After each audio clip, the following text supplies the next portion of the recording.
BKC police ठाण्याच्या हद्दीत एका महिला वकिलाची चालत्या रिक्षातून बॅग हिसकावणाऱ्या सराईत दरोडेखोराला पोलिसांनी अवघ्या 36 तासात बेड्या ठोकल्या। भारत 24 तास, संपूर्ण माहिती, संपूर्ण सत्य। 1 ऑगस्ट रोजी मध्यरात्री 1:45 25 वर्ष महिला वकील ऑटो रिक्षानं घरी जात असताना बीकेसीतील हंसमृगा जंक्शनजवळ मागून आलेल्या एका दुचाकी स्वाराने चालत्या रिक्षात हात टाकून त्यांच्या हातातील बॅग हिसकावली आणि पळ काढला। तक्रार दाखल होताच पोलिसांनी तांत्रिक विश्लेषण आणि मानवी कौशल्याच्या आधारे कारवाई करत इलियास नजीम खान याला ताब्यात घेतले। अटक करण्यात आलेल्या आरोपी सराईत गुन्हेगार असून त्याच्यावर चोरी आणि दरोड्याचे तब्बल 10 गुन्हे आधीच नोंद आहेत। बीकेसी पोलिसांच्या या कारवाईमुळे बीकेसी, निर्मलनगर, खेरवाडी आणि वाकोला पोलीस ठाण्यातील 4 गंभीर गुन्हे एकाच वेळी उघडकीस आले।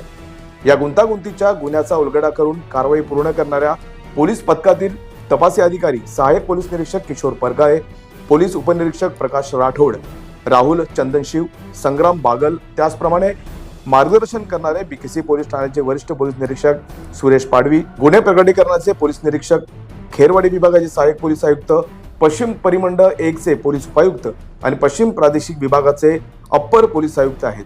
त्याचप्रमाणे ग्राउंडवर कामगिरी करणाऱ्या पोलीस पथकातील पोलीस हवालदार अजित यादव, नेताजी गायकवाड, कुमार धनवडे, ज्योतिराम लावंड, कैलास लोहार, विशाल सदाफुले, योगेश पाटील आणि बांद्रा पोलीस ठाण्याचे सांगवे असून पोलीस अंमलदार प्रदीप चव्हाण, सचिन वखरे आणि अनिकेत आटपाटकर हे आहेत। अशाच महत्त्वाच्या बातम्यांच्या अपडेटसाठी भारत 24 तासला आजच सबस्क्राईब करा आणि आम्हाला इंस्टाग्रामवर आवर्जून फॉलो करा।